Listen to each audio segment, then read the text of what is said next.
Hey, this is Tabletop Weekly, and we're the partners of Solarian Games. I'm Peter Bryant. And I'm James Carpio. And Jason is busy helping Kolchak hunt down the next monster story in a spooky museum somewhere. This week's stories, Planet of the Apes RPG, Conan, the Hyborian Age, Outgunned cinematic action RPG, and Space 1999. All right, let's open this one up with Planet of the Apes. This looked really... Oh, what are you doing there? Stop it. I gotta figure this thing out. Anyway, so Planet of the Apes looks really cool. And I was reading up on it because I know we had mentioned this before. We mentioned this I think it was 3 shows ago or something like that. We just kind of mentioned it in passing. But this week we're going to talk about it some because there's some more information out about it. And it was really cool because I was reading about it and I was thinking, what are you going to do with this? How do you play in that world? And of course, obviously, they have thought about this, so they're doing it. But it says, let's read the intro here. It says, "Beware the Beast, man. The official Planet of the Apes role-playing game coming soon to tabletops everywhere. They claim to challenge every idea you have ever had about a role-playing game." I'm going to be a little skeptical about that, James. That's a bold claim. It is. So my experience with the game so far has, I dumped a shit ton of money in it. Yeah. So Planet of the Apes is like one of my favorite franchises. Yeah. So when I heard this, and especially since this book or the game is based on the 60s to 70s Planet of the Apes, not like the new stuff from like the 2000s, right. I was completely hooked. But as far as like Kickstarters go, and this is just kind of my opinion on a lot of Kickstarters I've seen lately, is what they end up doing is they publish a core book and then they publish a box set alongside of it. So, and then you can do add-ons like dice and get GM screens and things like that. So I think one of the benefits of, so there's pros and cons. So the con is they gouge you for a lot more money. So if the core book is like $50, if you do the combo thing, they're getting you for over, they're getting you for over $100 on that. Right. And then you want, and I have a GM screen fetish, so obviously I have to get the GM screen. Of course you do. Yeah.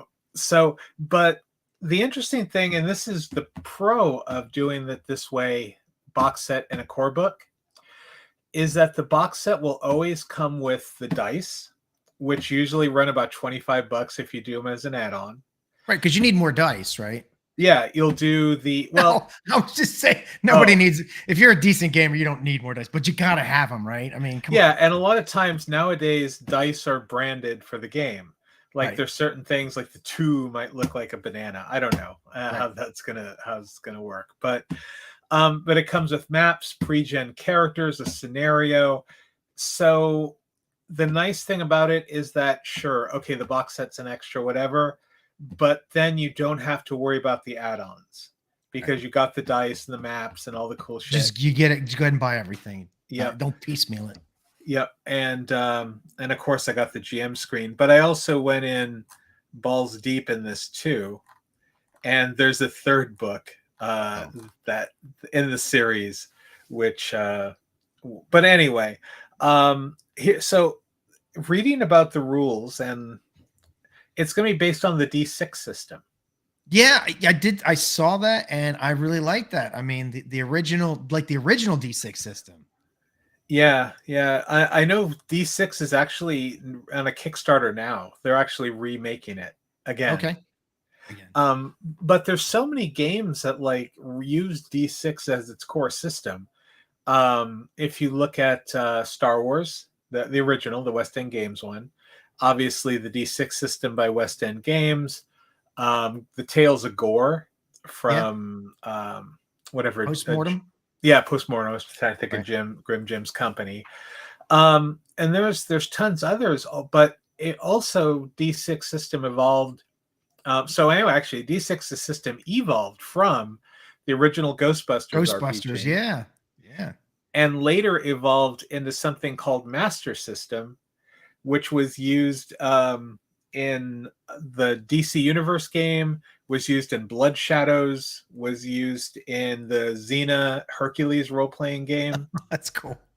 Yeah, so D6, going to your point, D6 is actually a very well-known system, very easy to learn.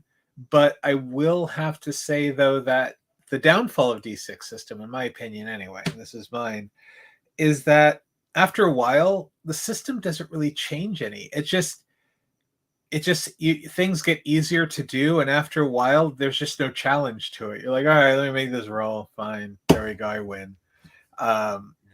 It's the level up curse, right? It's like you level up, the monsters level up. You level up, the monsters level up, and it's like after a while, you're just like it's kind of doing the same thing over and over again, just with different numbers.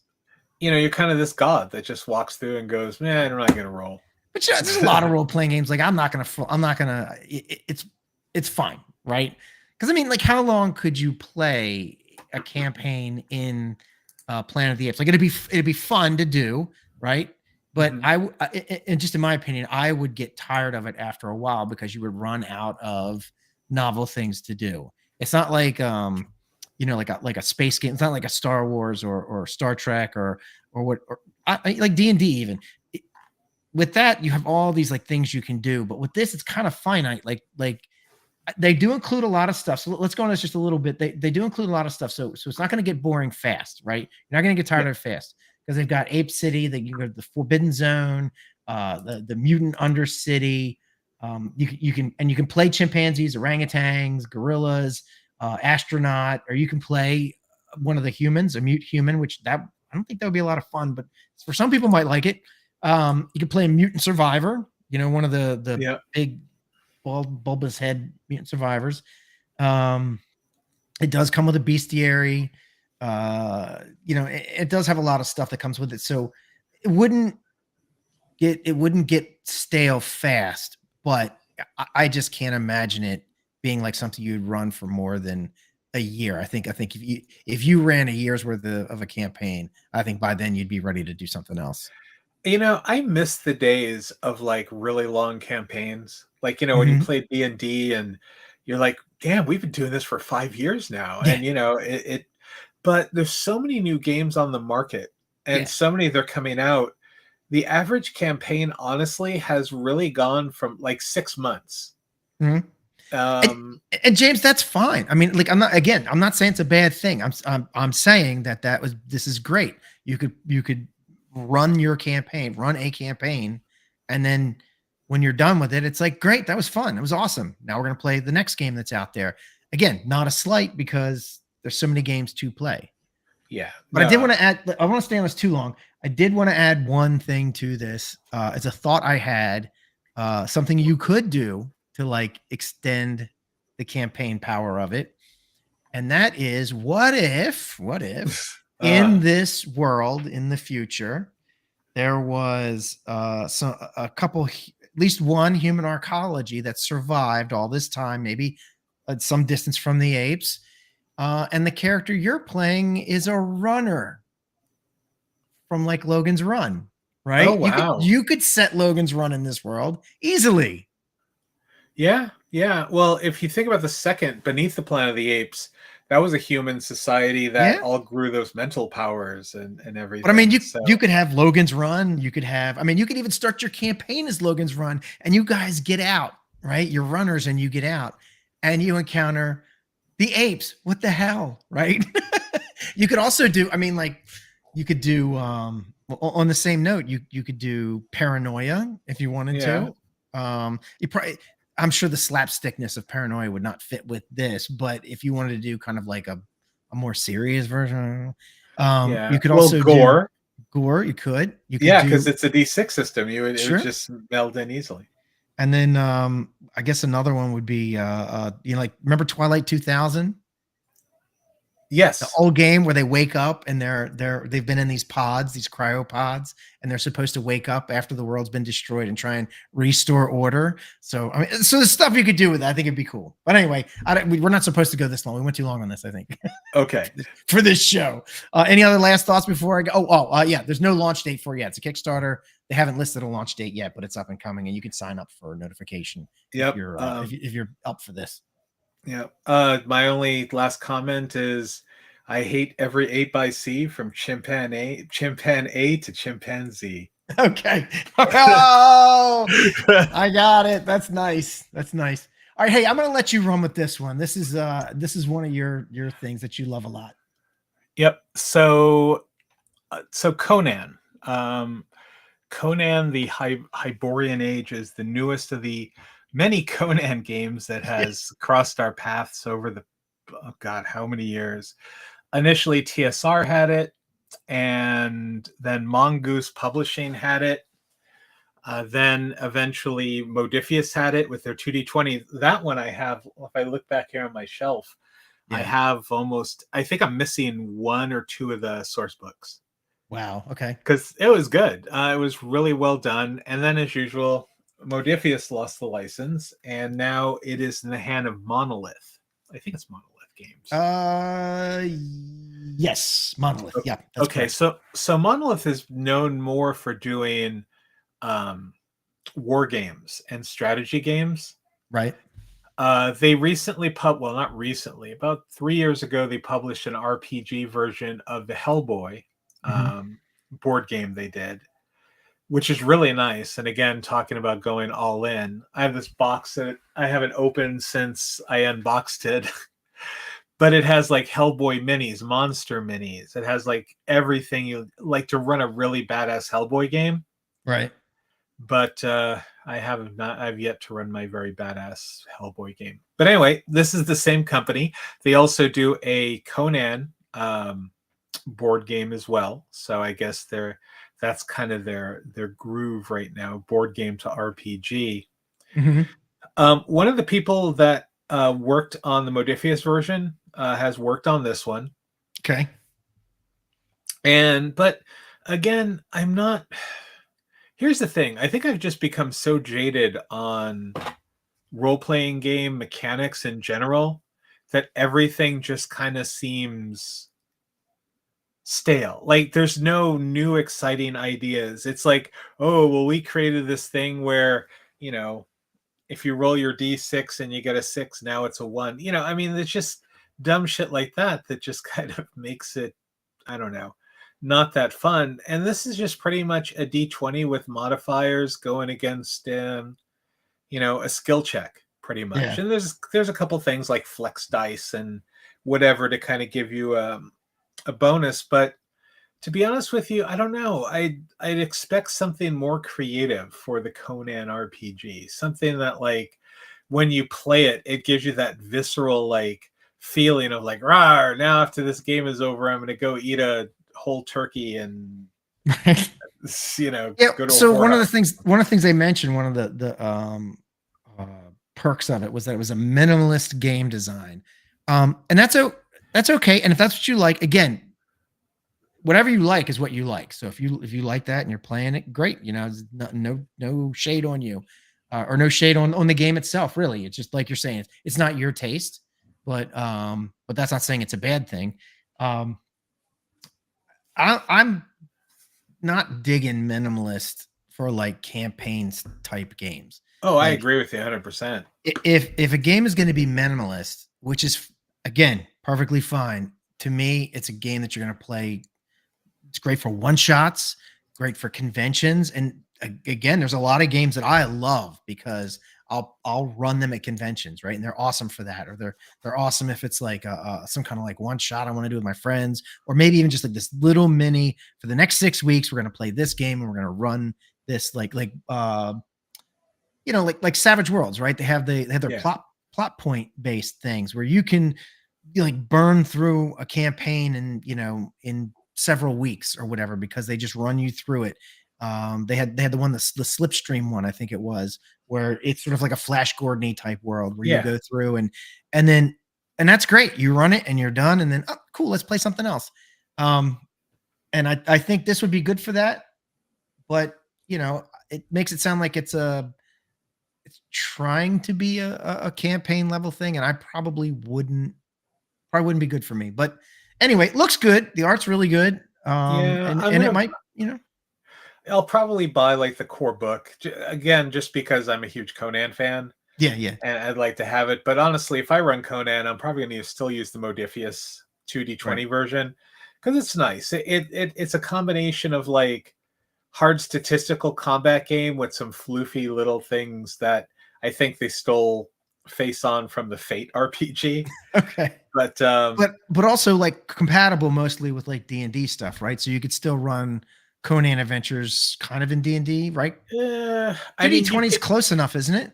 you can modify like it's a roll under system Mm-hmm. and it has a lot of different things, but the source books are great. Like, you know how GURPS, no one actually ever played GURPS, but they bought every source book under the sun Right. because you can mine it for ideas and things like that and Sure. easily convert it. They were super And great. Super source books. that's right. There was a Conan GURPS too. Was there? So Oh, yeah.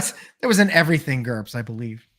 Yeah. But anyway, I would say if you're into Conan, pick it up, spend the money on it.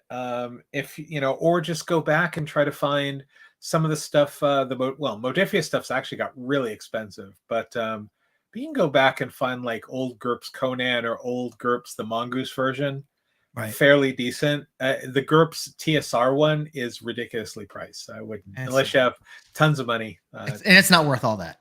Yeah, it was all right. Again, as another Kickstarter, no launch date. That seems to be a popular thing. All right. Again, we didn't say this before, but we'll have all these links in the show notes. So we have links for all this stuff. All right. So the next one, I'll go over this one. Outgunned, because I found this one. Cinematic action RPG.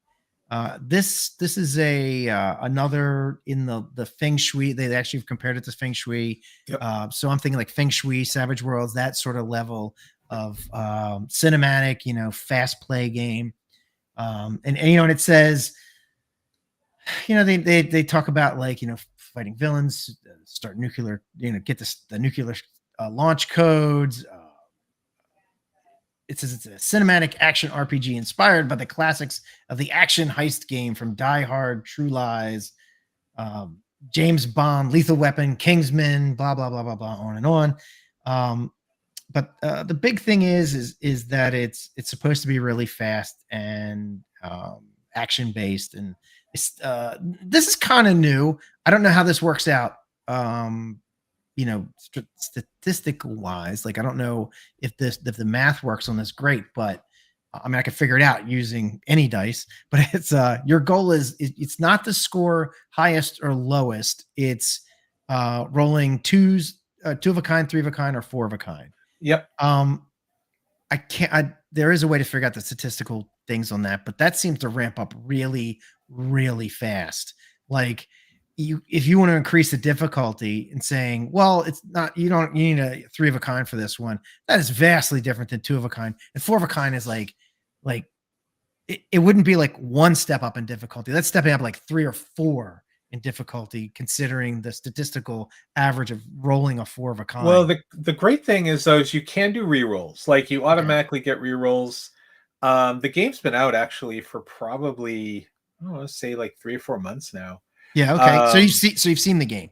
Oh, I own it. Yeah. Oh, you own and it. actually, Okay. I'm going to be running it at ShireCon. Have you been playing it?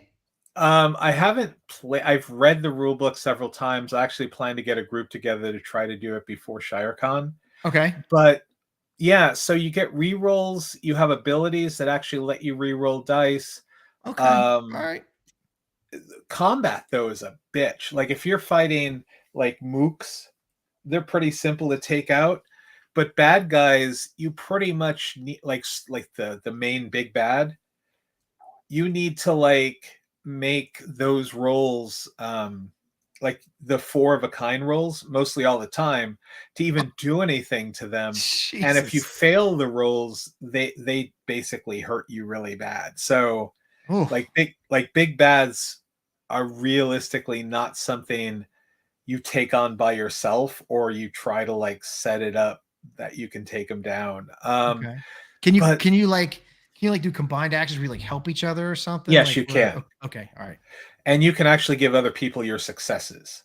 All right. Well, okay. And you could break Teamwork. down successes too. So if you get 4 of a kind, you could take that as two of a kinds to do other things. Okay. So Teamwork makes the dream work. yep. It also just has this neat system of like so it's hard to die in the game. Well, not so. You have this you have 6 shots. It looks like a gun, Right. and one's already loaded. And every time you lose all your grit, you have to roll against the number, or you have to roll over the number that's in the barrel. So first one's easy because you're probably going to get more, hopefully 1 success. But as you go up, that puts another bullet into your chamber. Oh God, it's Russian roulette. Yeah, well, that's, I think, is what it's called. Okay. And so the neat prop, and it's heavy as hell, and I don't really want to lug it to I'll see how I do bringing it to ShireCon, but it's basically, it looks like the chamber of a gun, like Right. actually, and it has bullets in it. Oh shit. So Okay. yeah, so I'm actually thinking about bringing that. There's also, you get spotlight coins that allow you to do things. So for that, I actually went out and ordered the John Wick coins. Okay. You know, like the ones that he gives. Yeah, Yeah. so I have those. So it's fun. Okay. All And right. they just released a pulp version of it called Adventure. Oh, there you go. But it's not like your two-fisted like Doc Savage pulp. It's more like Indiana Jones, Romancing the Stone, that sort of thing. So, but great game. I highly recommend it if you're into Feng Shui, or just if you love action movies. Sweet. Well, maybe you'll run one at TotalCon. I'll get to play it. Yeah, no, definitely. Okay. Awesome. You can only buy this on drive-through, apparently. That's the only place I've seen it. Yeah, I don't know if Two Little Mice is actually selling them like the hard copies. I'm sure they will, because if a Kickstarter is really successful, it would be shooting themselves in the foot to not do it. But that's all I've seen. And they're a European-based company, aren't they? Yeah, they're I want to say they're Spanish or French. Something like that. Yeah. Oh no, Italian. They're Italy. Okay. Which I have to make a note that Italy is also, so right now, the 2 countries that are putting out the most badass role-playing games are Sweden. Yeah. Okay. All their death metal, like fantasy stuff. Yeah, all the Free League stuff, man. Okay. Aliens, Blade Runner. They licensed everything under the sun, pretty much. Their Year Zero system engine is brilliant. Like, I just love it, the design of it. And it's good stuff. Like, honestly, that's really all I've been buying recently. Like, I don't really buy American RPGs much anymore unless it's something specific. But Italy, or if it's made by Solarian, they make good games. Yeah, because we're cool. And I'm part Italian. So nice. I don't know if any of us are Swedish. Maybe Jason. I don't know. I'm not. I did my DNA stuff. I'm not.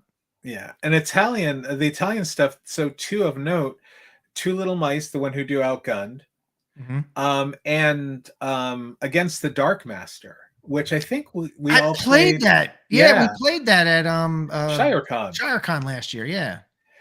So that's also an Italian RPG. Okay. It's funny. So going back to, here's a painful memory, James. AetherCon. Oh my God.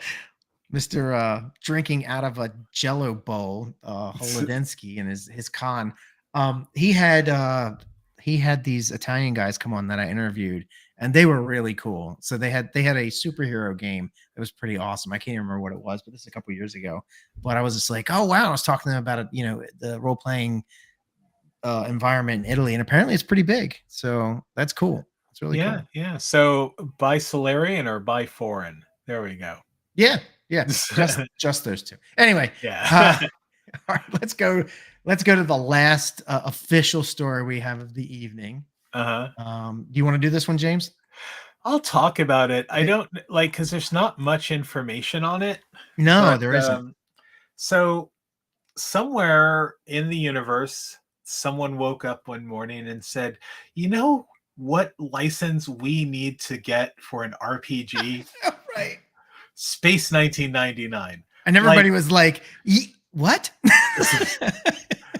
so first of all, the only people who are going to remember Space 1999 is if you were born from the 50s on, or even before, obviously. But Right. Well, I kind of remember it. It was I don't really remember it. I know it existed when I was a kid, but yeah, I was a little kid. yeah. No, I mean, so Gen Xers remember it, but millennials or Gen Z, they were like, "What's this?" Right. To be fair, I'm sure some of them saw it like in a, I don't know, CD or some Right. TikTok video or some, I don't Right. know, like wherever. But so the show itself was interesting for its time. It was one of those shows that came out after the success of Star Trek: The Motion Picture, Right. and they're just like, "Ooh, let's jump on that space game." Um, this was done by George Powell, who brought us Gumby and I think Thunderbirds, maybe. Well, I know for Oh, sure Gumby. it does have a Thunderbirds kind of prop Yeah, feel to it. Gumby. I want to say Thunderbirds, and he also did the Doc Savage movie in the Okay. 70s. Yeah. Um, Wait a minute. Wait. There was a Doc Savage movie. I thought for a second I was thinking uh the other adventurer guy, but there was a Doc Savage one. yeah, Ron Eli, the guy who played Tarzan in the 50s, Huh. played Okay. Doc Savage. It was cheesy. It was kind of like if you took Batman, the 1966 version cheese level, and then Hmm. added it to Doc Savage. That's Oh, kind of where it was. But hey, if you're a fan, you're a fan, and right. Right. it's worth it. But I remember the toys. Yeah. Um, like I think some people still have the spaceship, which I forgot what it's called, but Something it one, wasn't it? One something. Moonbase Alpha? No, that's the Moonbase. I'm actually cheating It's now and just telling something you. one. I do Yeah. remember that. But it wasn't a great show by all means. It was very forgettable. So I'm just very curious as to why. Like that's my question. It does use Modifius 2D20 system, Hmm. which they use for Conan, like I Right. mentioned, Fallout RPG. Um, God, there's several others that I can't. God, I'm just going to turn my head here to look. Oh, Mutant Zero, which is their. Was Mutants and Masterminds? That was 2D20, right? No, Different. that Okay. was OGL. That was the D20 version. Okay. Um, no, Mutant Zero, which is if you like Gamma World, it's Hmm. actually like Gamma World on steroids. It's actually a pretty badass game, Cool. but it's using that system. So, Star Trek is another one. So if you want to have Oh the yeah, that's right. yep. Yeah.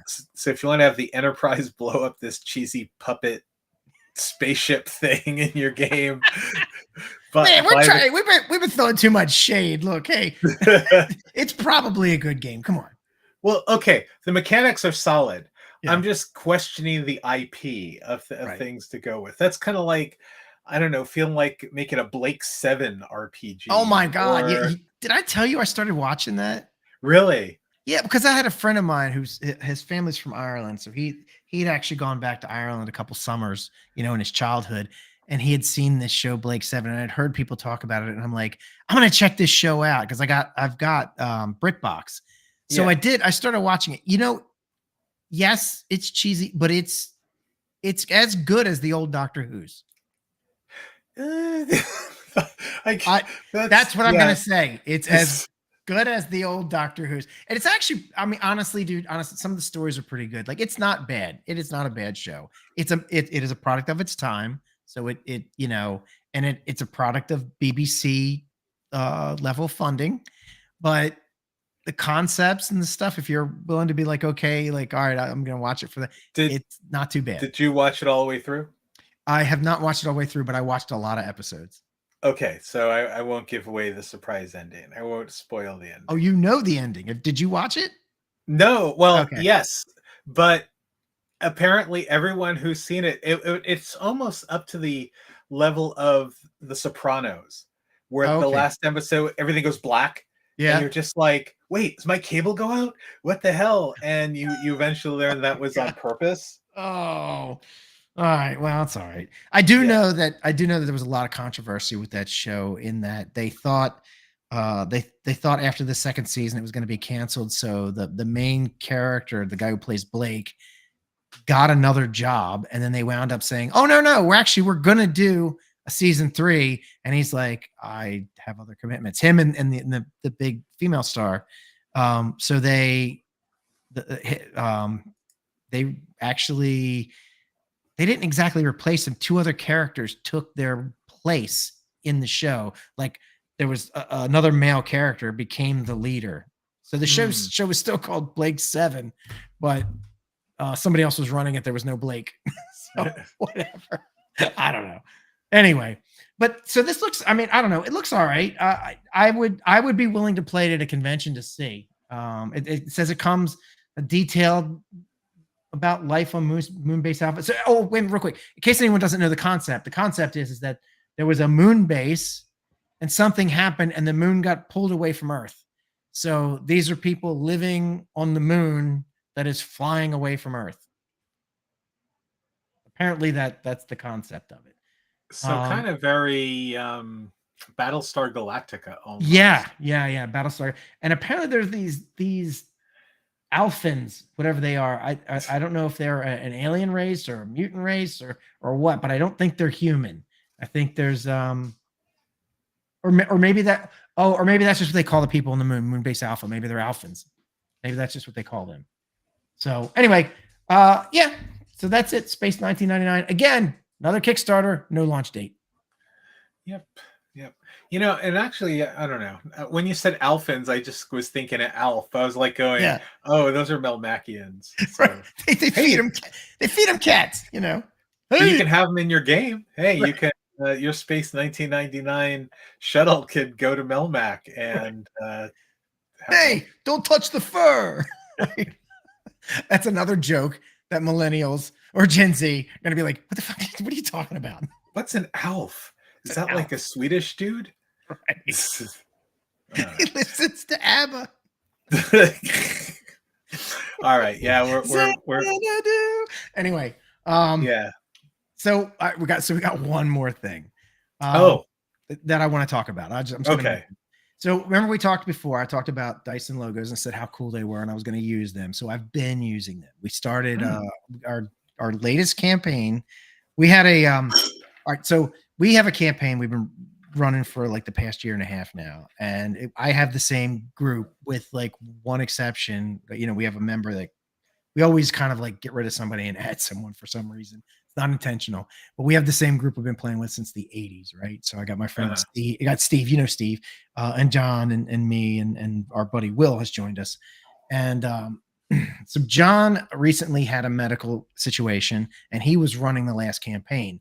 So we were kind of like, all right, well, we'll wait. You know, John will be all right. But John is okay, but it's been a while. Like he's got a bit of a recovery to him, and he did call into this last one because we've been kind of forced to play a little bit online. Will comes over, but Steve and John play online. Anyway, so I decided, I was like, you know what, I'll run a campaign. I've been wanting to run something, and I asked the guys, what do you want to do? What do you want to do? And they said they wanted to do a fantasy campaign, but they didn't want to play D&D, but they wanted to do like some kind of fantasy campaign.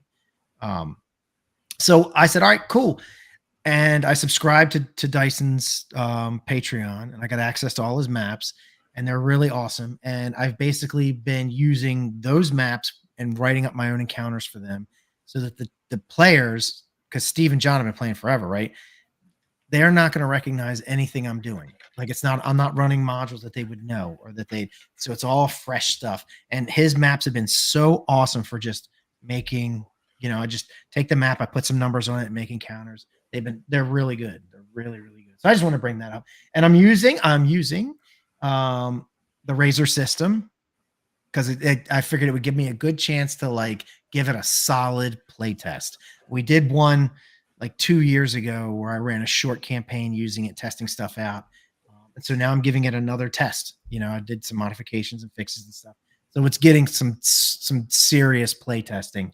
And these guys are challenging me. I told them, break it, keep trying to break it. And so that way I can make adjustments as we play. So yeah, it's been cool. So that's it. That's the one more thing. Yep. Actually, I'll tag on another one more thing just quickly. Okay.